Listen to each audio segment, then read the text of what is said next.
The homes still, the windows dark, like the entire neighborhood had gone to sleep at once. On her doorstep sat a box.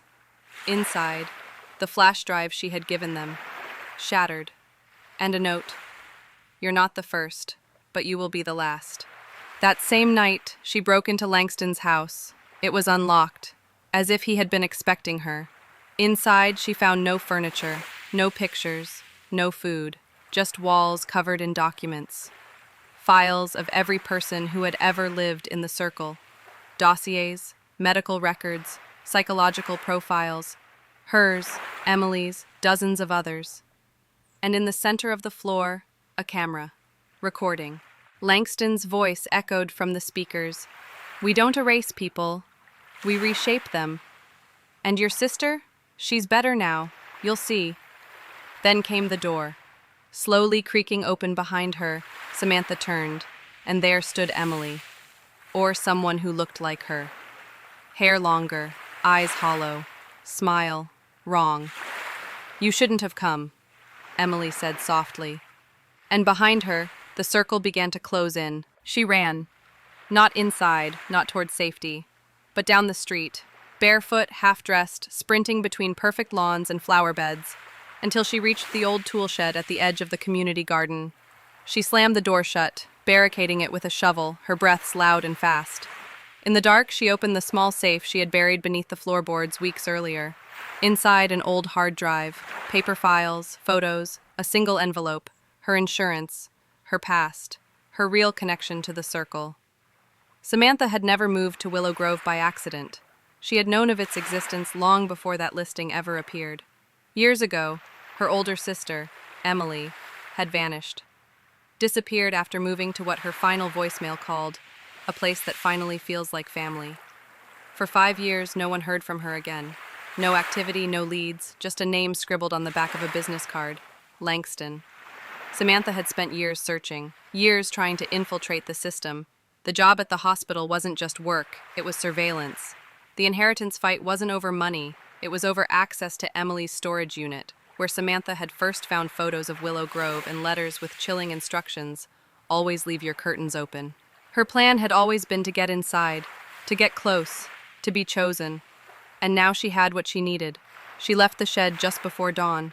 The circle was empty, not a soul in sight. For a while, Samantha played the part so well that even she started to believe it. She wore the beige, she greeted neighbors by name, she left her curtains open exactly between 6 and 9 p.m. every evening, and placed her carefully prepared offerings in the bowl each Sunday without fail. And just like that, the circle loosened its grip. The knocks stopped, the whispers faded. Patricia stopped showing up uninvited. The power never flickered again. And yet, beneath the surface, Samantha was building something. With the flash drive now gone, delivered silently through the bowl, she waited, for a sign, for a ripple, for any indication that someone, anyone, had received her message. Weeks passed. Nothing happened.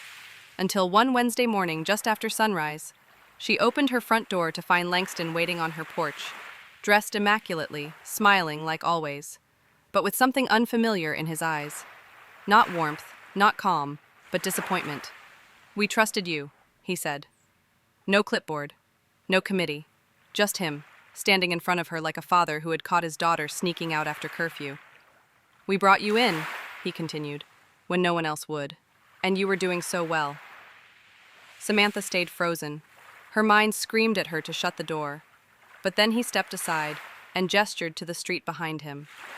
They were all there, every neighbor, every pair of eyes. No smiles now, just stillness. Patricia stood at the back, holding a silver bowl, the offering bowl. It wasn't Sunday, but they had come anyway. Langston leaned in, his breath barely louder than the wind.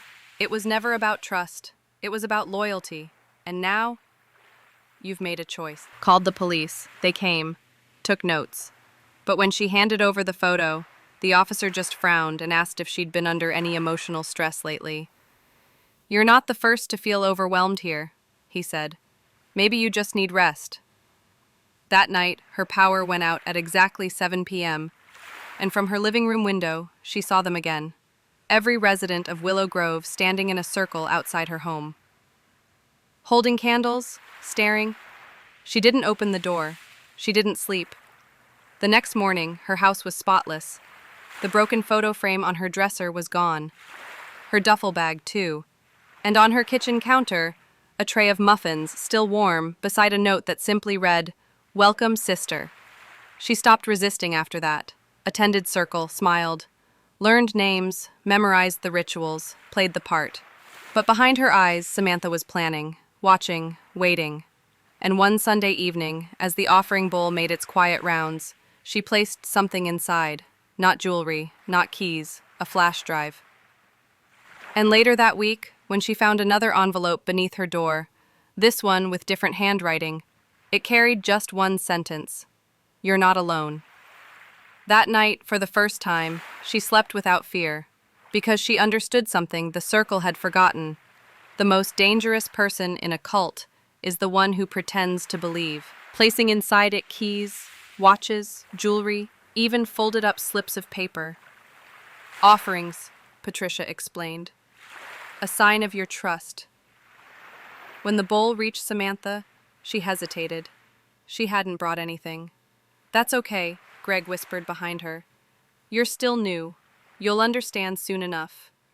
She smiled, but deep inside, something tightened. Something told her she shouldn't have come here. It started small, passive. A note on her windshield when she forgot to pull her car into the driveway. A knock at her door when she missed a weekday yoga session she never signed up for. Her trash can mysteriously repositioned when she left it too close to the sidewalk. Neighbors smiled through every confrontation, always smiling, always calm. "We're just helping you adjust," Patricia would say sweetly, placing a gentle hand on Samantha's shoulder. But Samantha began to feel like she was being trained, molded, into something she hadn't agreed to. And then came the whispers. At night, when the wind was still, she'd hear voices floating through the vents, not clear enough to understand but unmistakably real. Once, she woke to find a single red rose laid gently on her doormat, its stem snapped in half. Another morning, her entire mailbox was gone, replaced with a polished stone engraved with the word "belong." When she skipped Sunday circle for the first time, the streetlights on her side of the circle didn't turn on. The darkness pressed against her windows like a warning. And then came the photo. Slid under her door in a plain envelope, a grainy black and white picture of herself, asleep in bed, the window behind her slightly ajar. The photo was taken from inside her house. That was the night she tried to leave. She packed a duffel, climbed out the back window, and sprinted toward the nearest road. But standing beneath the maple trees at the edge of the property were three neighbors, silent, motionless, candles in their hands, smiling. She turned back, locked every door. Video 2. Everyone warned her about the circle, but she didn't listen. They called it Willow Grove, but everyone on the outside simply knew it as the circle. A quiet, circular street hidden behind rows of maple trees and black iron gates. The kind of place where neighbors waved at each other, lawn sprinklers clicked on at the same time each morning, and mailboxes gleamed like showroom props. It was too clean, too uniform, too perfect. To outsiders, it looked like a dream. The American ideal of peaceful suburbia. But to those who had lived there long enough, it was something else entirely. Samantha didn't know any of that when she applied to rent the small 2-bedroom house on the inner bend of the circle. All she saw was an escape, a way to start over. Her life before Willow Grove was cluttered with broken pieces. A bitter divorce, the death of her father, and years spent working night shifts in emergency rooms that never stopped screaming. She was tired, not just physically, but emotionally hollow. When she stumbled upon the listing, "Private residence, low rent, safe community, must be approved by the Circle Committee," she barely hesitated. The online photos showed perfectly staged rooms, crisp linens, fresh flowers, and not a single sign of wear. 3 days after applying, a cream-colored envelope arrived at her apartment door.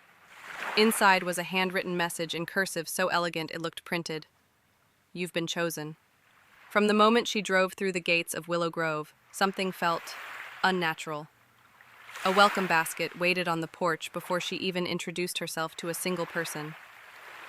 Inside, homemade muffins, her favorite brand of tea, and a laminated pamphlet titled Living in Harmony, The Circle Way. Her name was handwritten on the card, and yet she had never told them her preferences. Not online, not in her forms. That night, as she unpacked in eerie silence, she felt watched. Not dangerously, not yet, but as if the neighborhood itself was holding its breath.